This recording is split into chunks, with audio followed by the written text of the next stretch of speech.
Michigan White House. Boy, I'm sorry, Michigan House. I had to do some editing on this speech. In 2022, we helped re-elect Governor Gretchen Whitmer and elect the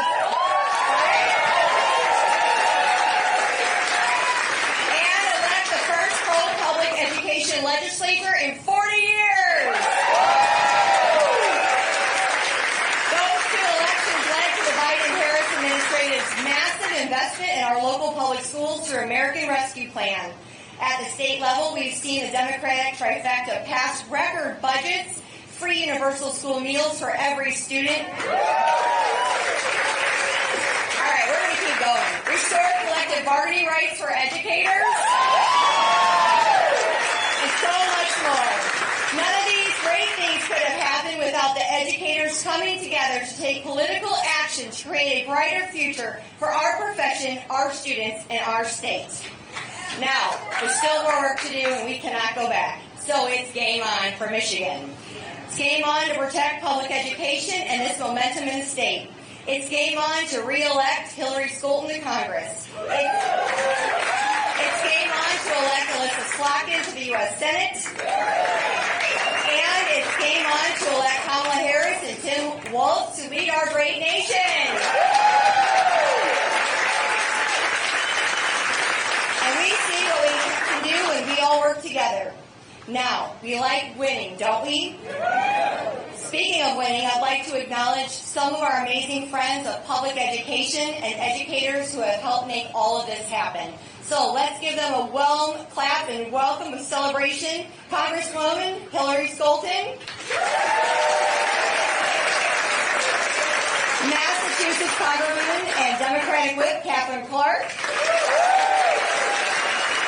Senate Majority Leader Winnie Brinks,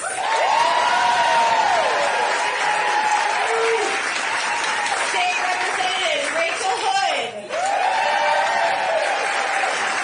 Carol Glanville, where are you? John Fitzgerald, Kristen Grant, Bill Skaggs, are you in the house? And State Rep candidate Steve Wooden. If I've missed anyone, please accept my sincerest apologies. It's true appreciation for the hard work that you do for our educators, our schools, our students, and our communities. Now, finally, I'd like to introduce a friend of mine and a fellow teacher. She fiercely defends educators' rights, advocates for justice, and is a valued voice in public education. She has dedicated her sharp intellect, overflowing passion, unrelenting spirit to unite educators across this country, all in support of stronger public schools. Please join me in welcoming National Education Association, Becky Pringle, our president.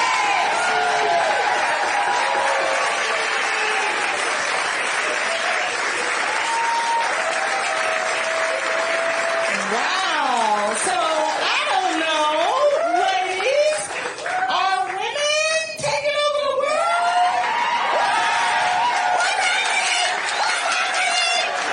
And some really good men, yes. Hello, Michigan. Okay, so no pressure. But once again, the democracy is running right up and through Michigan.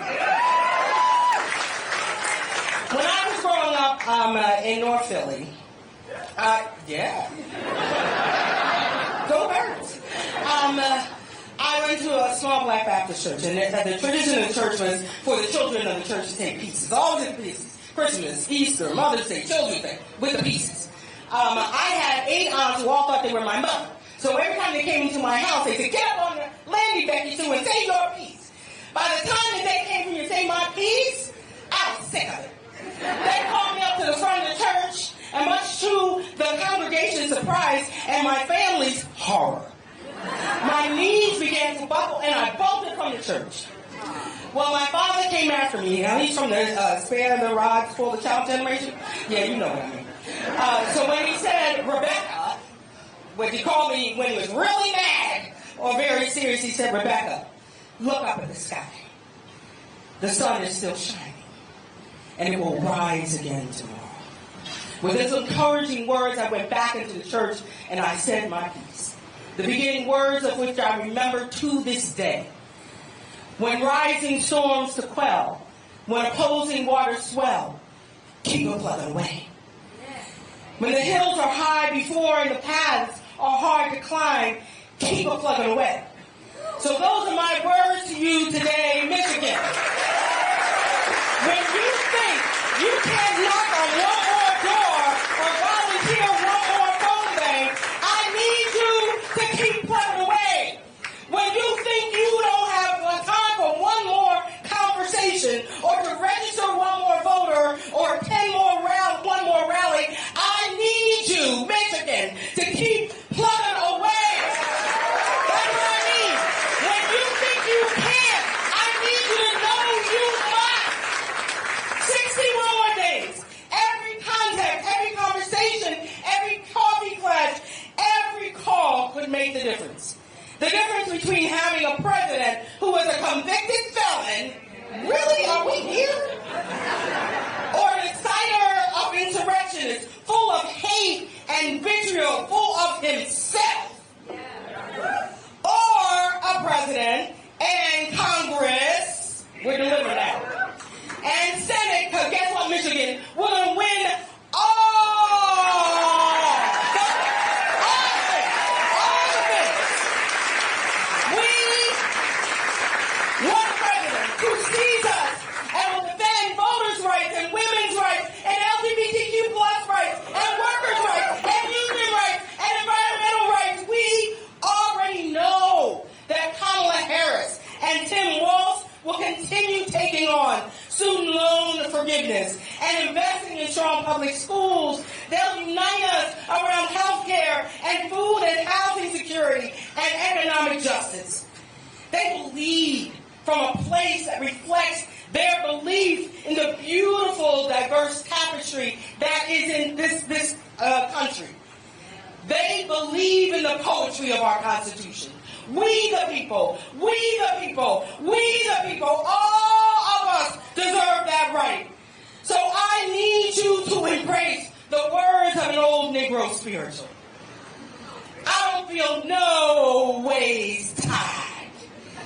That's what I need you to say every day, so that you get everyone who likes you or loves you or intends to keep living with you.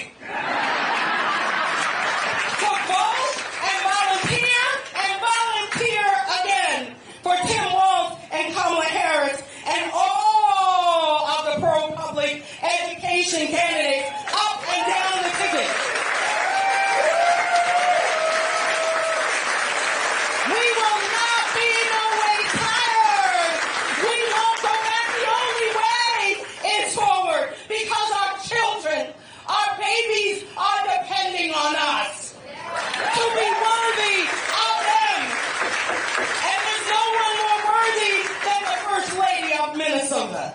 Yeah, she dedicated her life to educating the children of Minnesota, and not just that.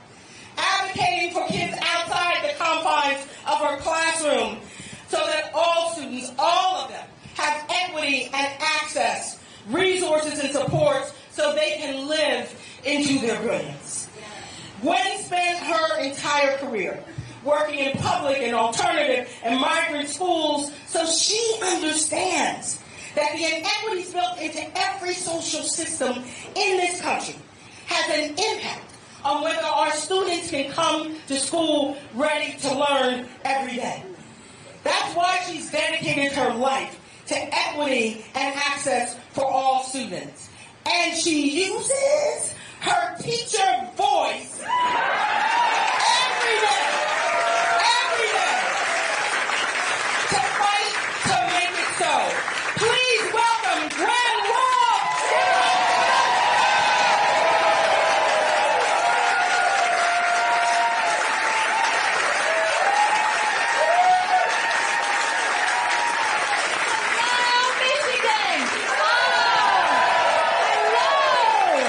Thank you.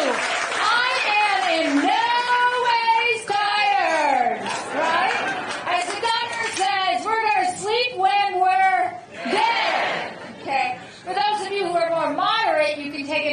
after 62 days, right? Yeah, yes. Before I begin, I want to acknowledge, first of all, the school shooting in Georgia today. Our hearts are with all the students and the teachers and the families. This is a senseless tragedy yet again. It is far too common. Our students, parents, and you, our teachers, deserve the right to go to school every single day without fear for gun violence in your classrooms.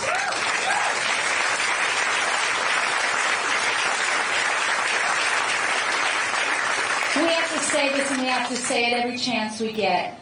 Like the Vice President said earlier today in her remarks, we have to end this epidemic of gun violence in our country once and for all. It doesn't have to be this way, right? So, yeah. So thank you for allowing me to acknowledge that and to acknowledge what that means as a profession, right, when we hear this news. Because you've been through almost a week of school, maybe some of you a lot longer, right? Started earlier, yeah, right? So we are back to school. You taught all day, right? Yep, and now here you are, all fired up and ready to go, and it's pretty exciting to be with you. For those of you who might not know, you don't, I guess, after that spectacular introduction, but it's in my remarks, so I'm going to say it. I'm Gwen Walz.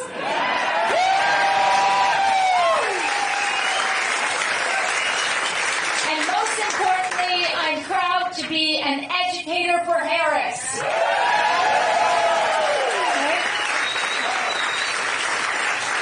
Right? Great signs. And thank you so much to all of our special guests today, including the amazing Becky Pringle, President of NEA. We have President of the Michigan Education Association, Congresswoman Hillary Skolton, and our special guest, Whit Kathleen Clark. So thank you. Thank you. It's Skolton, I said it right. Yeah. You know what I thought of? In Minnesota, we say Vikings, we say Skol. And so I was thinking Skolton. Yeah, oh, got it. You know how it is in a classroom. You want to get those names right? It's a little nerve-wracking. Yes, yeah. So it is wonderful to be with you during my favorite time of the year, which is back to school. There's just nothing like it. Now, two of my sisters are teachers also. And my parents are proud retired teachers. Yeah.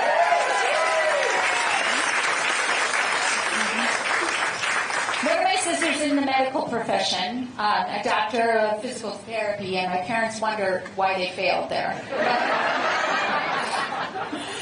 Just a family thing. So the first day of school in our house is pretty much a holiday and always has been. So I hope it is for all of you too. And I know you've had varying degrees of when you started school, but in Minnesota, most of us start after Labor Day because that's when the state fair ends. And you know that school calendar, right? That's how that goes. And so our son is a senior this year, and he's in the second day of school. So it's, right?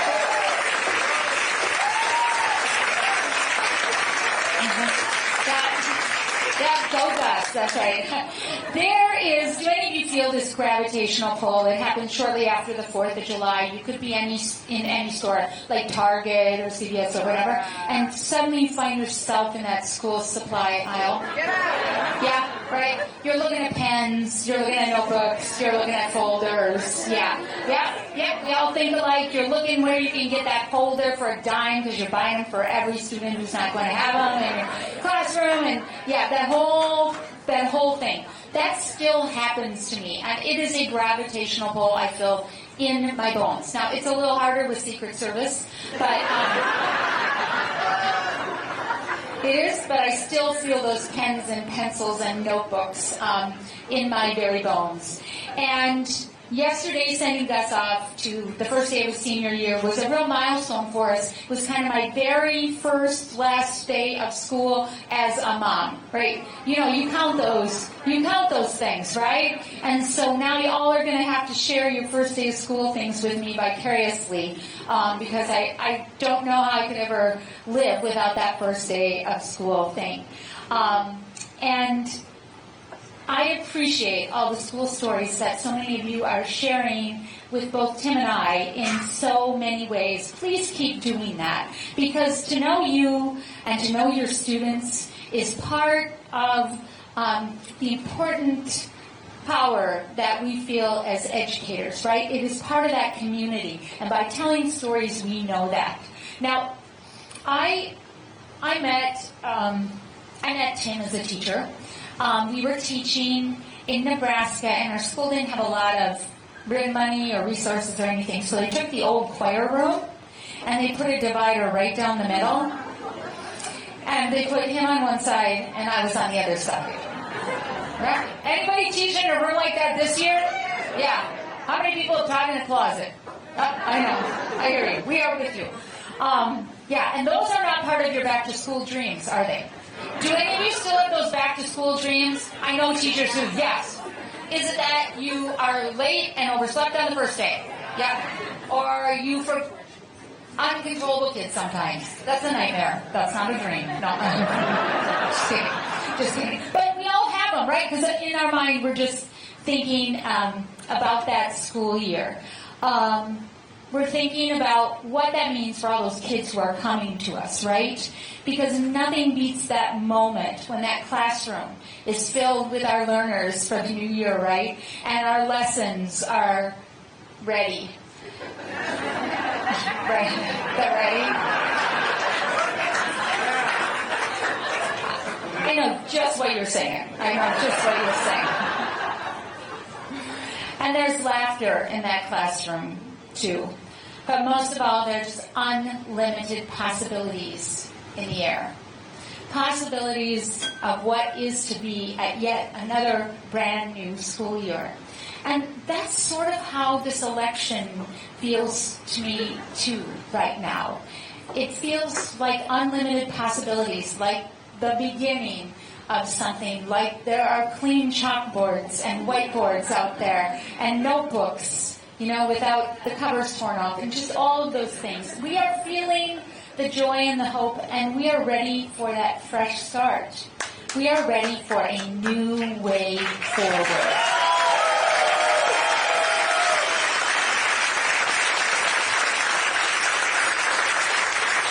And I want to make this very, very clear, because it's a bit of where we differ from the other side of things. This is a new way forward for all our sons, our daughters, our friends, our neighbors, our colleagues, for all of us, right? Not just some of us, all of us.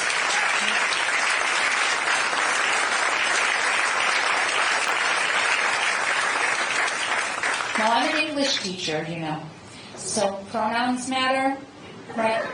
Right? Pronouns matter. That should be a huge applause line. Right? Yeah. Right? And words matter. So that using all and everyone, that's really intentional. And that's really important. And that's the future Vice President Harris and Tim are fighting for. Fighting for with you, together with you. So now you know a little bit about Kamala and Tim, right? Because you learned that maybe at the watching the Democratic Convention, or you've seen some of the commercials, or you've read some of the things.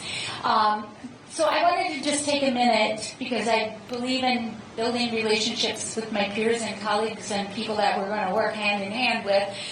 So I wanted to tell you just a little bit about me. I wear a lot of different hats, or in my case, I say a lot of different shoes. Like shoes. I'm a mom, and that's really an important thing to me, because I wanted to make that choice. I'm a sister, I'm a friend, I'm a retired military spouse. And right now, it's the honor of my life to be the First Lady of Minnesota, a state where I was born, a state where I grew up in.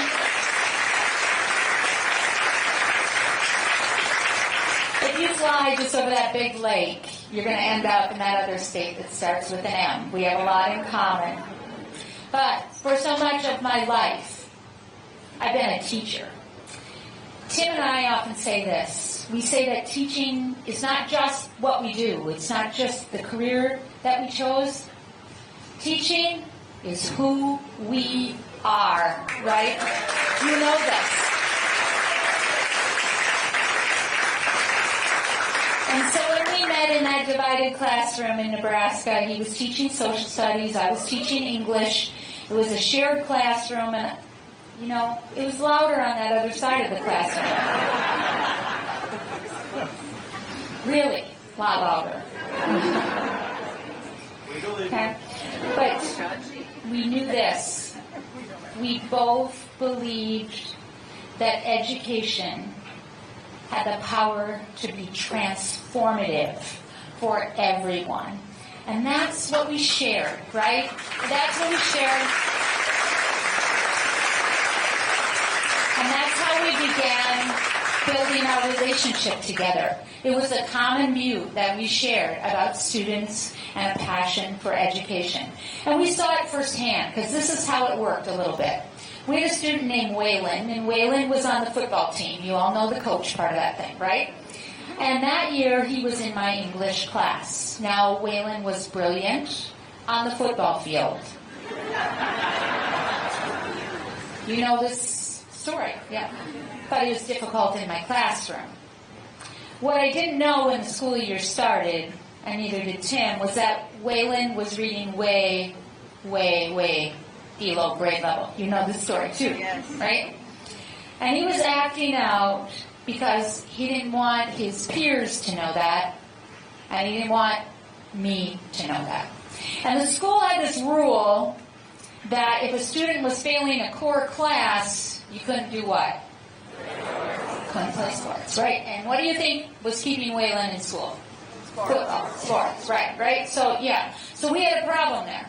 So I decided I was going to huddle with Coach Walz and make a different plan. And so we came together and we did. And we talked to Waylon and we said, here's the deal. You have to learn to read. So you're going to have to come in for tutoring. And we can do it before school, at lunch, after school, whenever you have a minute. We don't need long, but we're going to work on this. Then that's going to be the deal. You show up, you work hard, and you can keep playing football. He agreed, and he did work hard. And his reading began to improve. And when football season was over, Waylon just kept right on reading. We never said anything about it. We just kept right on reading. But through that classroom, his coach would walk and would sit down with him and talk about books and read with him and ask Waylon to read to him. And he encouraged him and he cheered for him. And what came out of our partnership was that we all won, most especially Waylon, because he graduated and he had a shot to succeed, a shot at the future. We do this, teachers, one student at a time, one plan at a time, one reader at a time, one day at a time.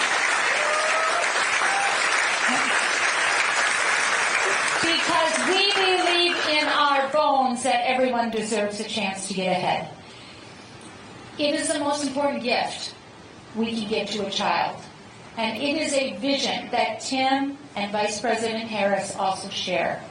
Now together, they're going to build on that, and they are going to build an opportunity economy. You might have heard Vice President Harris talking about this a little bit earlier today. And that's super important, because when people work hard, they can have a chance at success. And VP Harris specifically talked about what this means for the middle class. And most of us in here, teachers, we are the middle class, right? We are the middle class. And we all are working hard and helping our students work hard, because we know that those policies that she is advocating for and putting forth, now, they lift up hardworking middle-class families. Families like our own. That's super important. That's called an advocate, right? Yeah. Yes.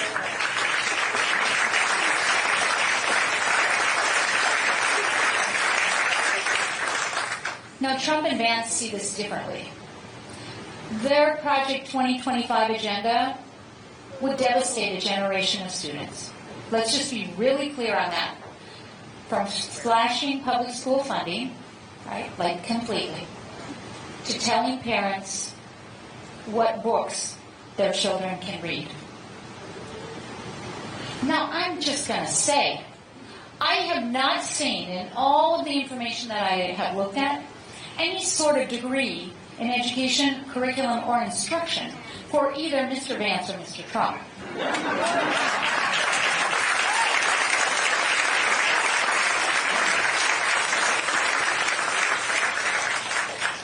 So I don't think so.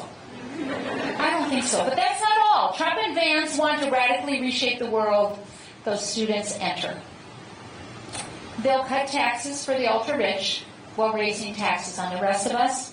They'll gut our Social Security and our health care. And I'm not saying these things as like scary things. These are the things that they say in their plan. They will attack organized labor every single chance they get. And make no mistake about it, they are coming for our reproductive freedom. Right? Now, I've recently heard J.D. Vance say that he's really disturbed by teachers who don't have biological children. Well, for a long time, Tim and I were teachers who struggled with infertility. And while we only were able to start a family because of fertility treatments, that was our choice and our decision. And now Donald Trump and J.D. Vance are putting fertility treatments at risk nationwide also. So for me, this is really personal. And I think it is for millions of Americans out there. Because if you haven't experienced this firsthand, I guarantee you, you know someone who has. Even if they might not be saying so at that moment. So, I'm just going to say that we do not take too kindly to folks like Trump and Vance telling us when, if, or how we can start our families.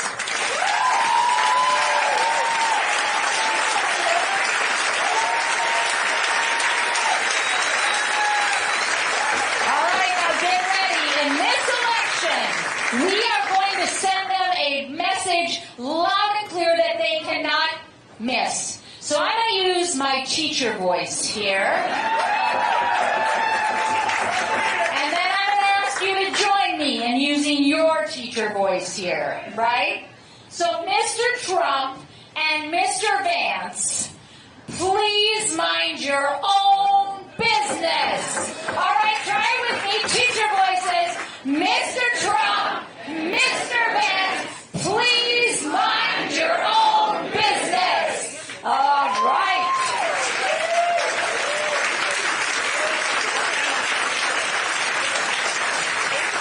See when we say it together, how very powerful that is. Never underestimate your teacher voice.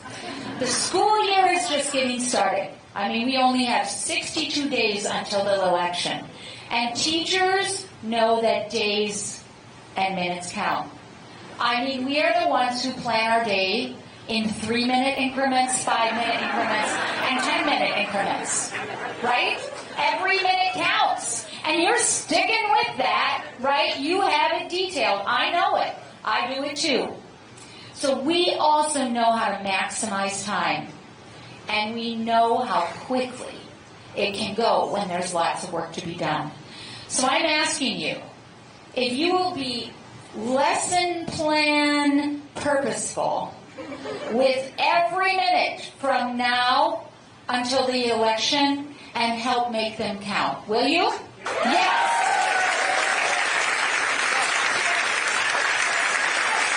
Write a lesson plan, turn it in, and let's do it, right? Now, my mom is a retired PE teacher. Yeah. Right? And who PE teachers and how, right? Okay. My mom is 86 and she still goes into substitute teach on occasion. Yeah, call my mom. Yeah. She's also a church organist, so you don't know my mom, but you know my mom, right? Mm-hmm. Yeah, and she always said this to me growing up. There were four of us, four girls, and she would say to me, Gwen, you must do the work that's in front of you. Now, when I was growing up, I thought that meant like the dishes, right? Or something like that. Or maybe my homework. But as I grew and learned, I recognized what she meant. She meant, seen through my own eyes, I must identify where I could use my skills, my talents, my hard work, and my vision of what service might be. And it was really an important thing that was both thoughtful and actionable to do the work that was in front of me. Now I know the work that's in front of you every single day. And I know how hard that is, and I know how much there is to see, and I know how overwhelming that is. I want you to know that I know that. And I do not forget it. But I am asking you to be thoughtful and actionable, and to join me in that work that is in front of us, both in our schools and in this election. I am asking you to volunteer. I'm asking you to show up at stuff like this. I'm asking you to bring your friends. I'm asking you to have hard conversations. I'm asking you to bake cookies for the people who are making the calls, and then make the calls, and then bake bars for the people who are doing the door knocks, and then do the door knocks, right? And then have a taco supper, tacos in a bag. Each other out. Make a hot dish for that person down the road who's volunteering all the time. You can see our recipes online. I have some for you, right? Okay. Let's be teacher creative. Really. Let's find ways that teachers know, that teachers figure out. Let's use our teacher minds to think about this race and this election, and to get to people that maybe we couldn't have gotten to before, that others can't get to. Let's be the educators we are, and use our power in the way that we can, in the way that we will, in the way that we know. That's special to our profession, to who we are, to what we know, to what we can do together. And together, you and I and Tim and Kamala and Doug and friends and neighbors and everyone on the stage and everyone in here, we together, but only together, are going to build a future for all of our children.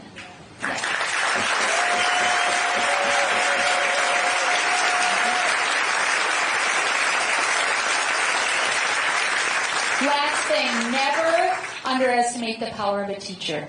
My high school teacher, Mrs. Raymer, we called her Runoff Raymer because she gave us so many handouts. Mrs. Raymer, my high school English teacher, organizes a group of mostly retired teachers who write postcards and have for every single race that Tim and I have run. I know, my teacher does that. Can you imagine what that inspires in me? She still sees my potential, Mrs. Raymer does. They even practice persuasive conversations at her group meetings. And they come in and report their numbers of how many postcards they sent and conversations they've had.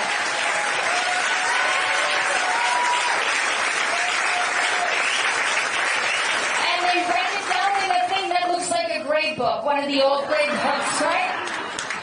They talk about their targets, and they talk about what they're going to do.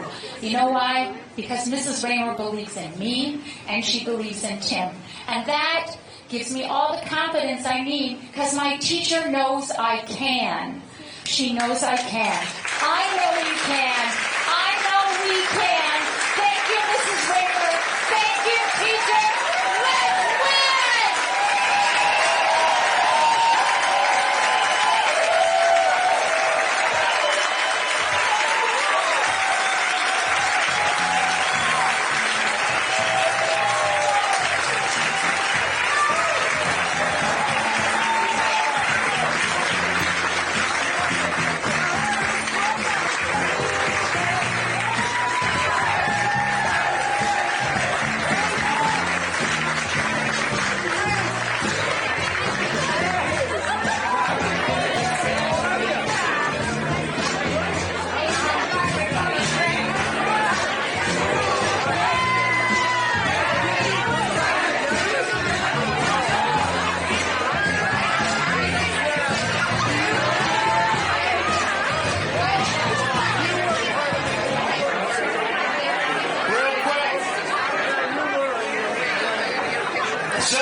doers.